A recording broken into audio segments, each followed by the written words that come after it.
Cześć wszystkim! Jednego ranka obudziłam się i stwierdziłam, że chcę wypróbować lepienia z gliny.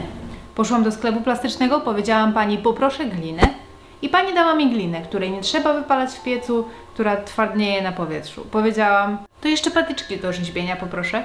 I dostałam patyczki różnych kształtów i nieznanych mi zastosowań, więc większości z nich nawet nigdy nie wykorzystam. Do czego w ogóle to ma służyć? A na koniec stwierdziłam, muszę to jakoś pomalować, a farby akrylowe już mam. To poproszę jakieś srebrzące albo złocące coś i pani dała mi to i tak oto znalazłam się tutaj.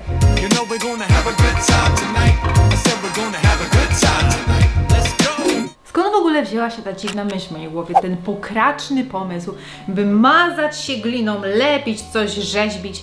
Otóż wielki i wszechmocny internet pokazał mi ludzi, którzy tworzyli okładki z gliny na zeszyty, szkicowniki, książki i to mnie tak niesamowicie zainspirowało, że stwierdziłam, ja zrobię to samo.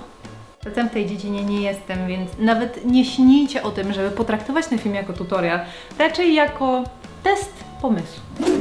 Mam takie stare szkicowniki, które mają czarne, nudne okładki i chcę je przerobić na ciekawe, wypukłe cuda i dlatego wyjmuję teraz okładki ze spirali.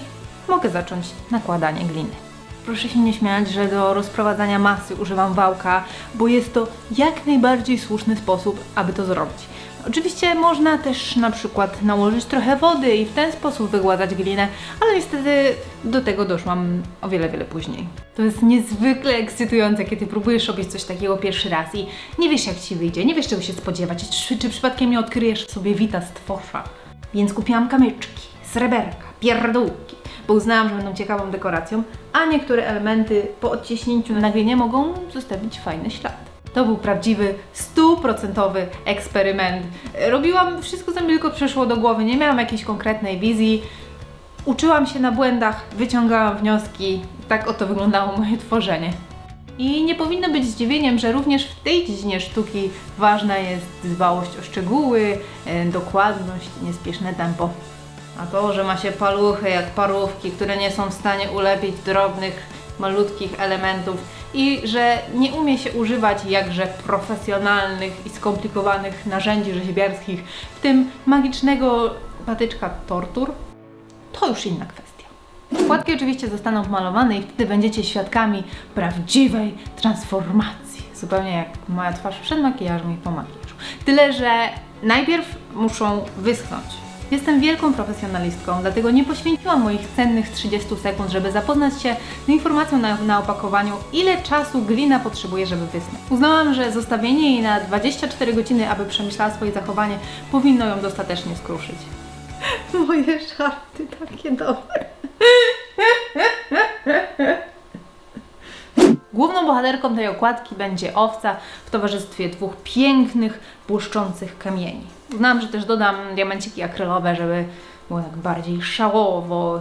Wow, owca na to zasługuje. No, zasługuje też chyba na lepiej wyrzeźbiony pyszczek, ale nie można mieć wszystkiego. Nie wiecie tego, ale w międzyczasie zrobiłam jeszcze taką jedną małą próbę swoich sił. Na takiej próbnej okładce wyżyłam się artystycznie, to znaczy generalnie to wyglądało tak, jakbym dostała jakiegoś ataku i nie chcecie tego widzieć i na pewno nie pokażę tego, nie. Ale sens tego zwierzenia jest taki, że dobrze jest się wyżyć w taki sposób, żeby sprawdzić, co wygląda ładnie, a czego nigdy więcej nie powtarzać.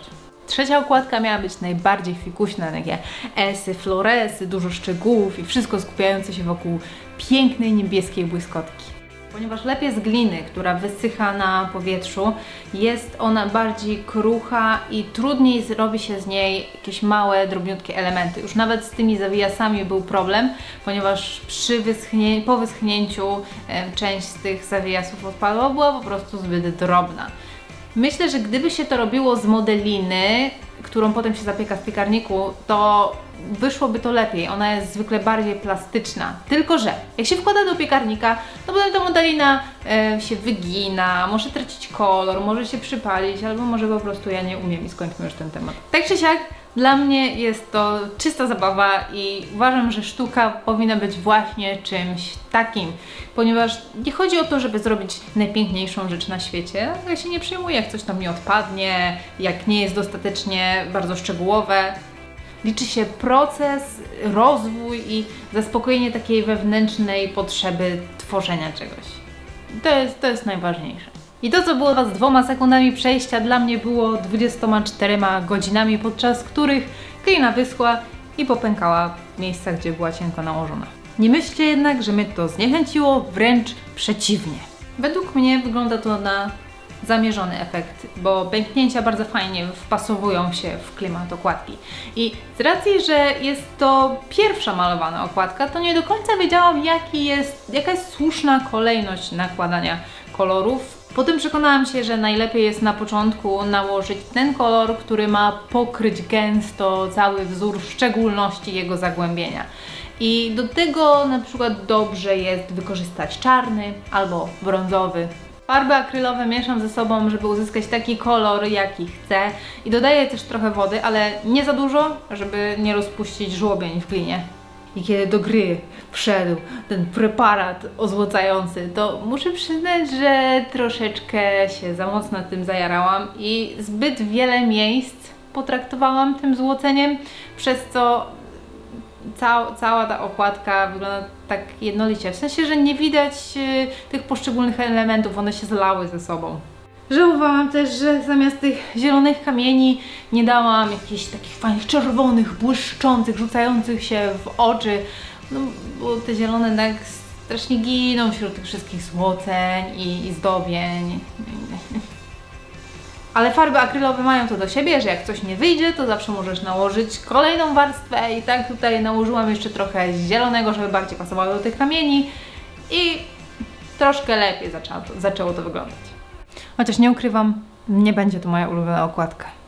Dajmy teraz szansę owcy.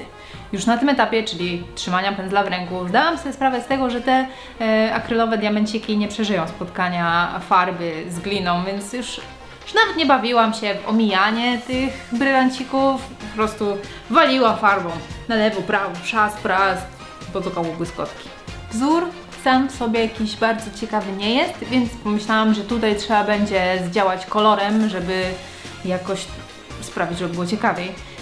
I pomyślałam, że fajne będzie połączenie złotego z czerwonym i potem, żeby ten czerwony przechodził w czerni.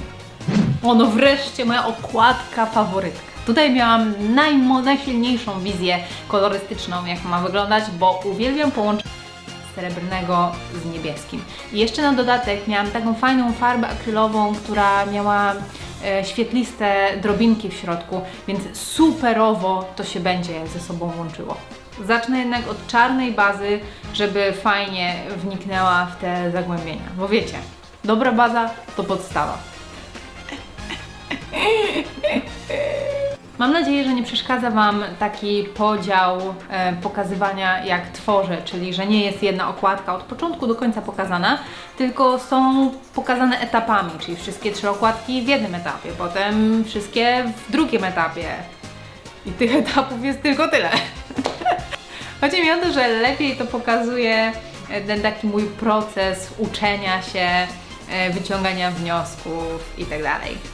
Wiecie, nie zaszkodzi obejrzeć parę tutoriali, żeby dowiedzieć się, jak coś robić, ale ja naprawdę najbardziej uwielbiam uczenie się na swoich błędach i dochodzenie do wniosków samemu. To mi daje taką wielką radochę. Kiedy robi się wykończenie srebrnym albo złotym, bardzo fajnie jest nałożyć ten kolor na brzegi obiektu. Wtedy to wygląda trochę tak, jakby cały ten obiekt był zrobiony z jakiegoś błyszczącego materiału i dopiero na niego jest nałożona jakaś farba, nie wiem, zielona, niebieska, jakakolwiek, i tamte miejsca wtedy wyglądają jak przetarcia.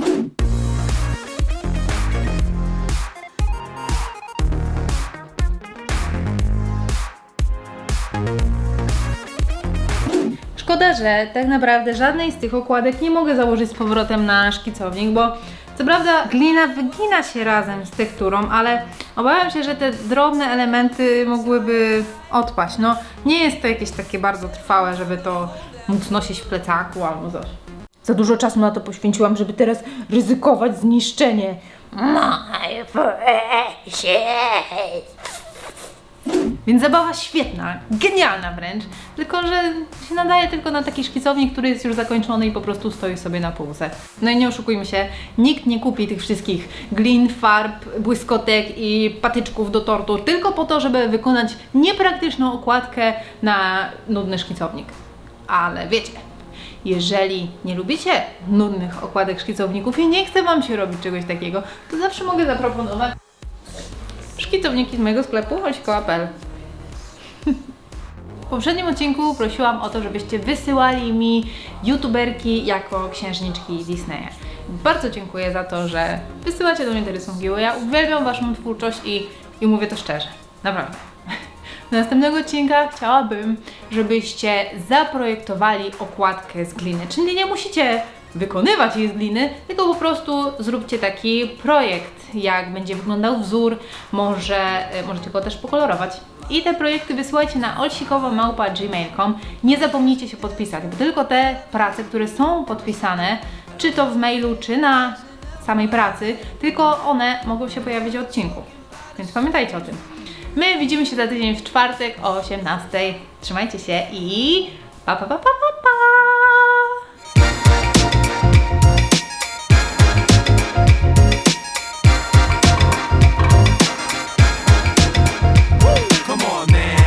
No need to be cruel. Can't you see there's other people here?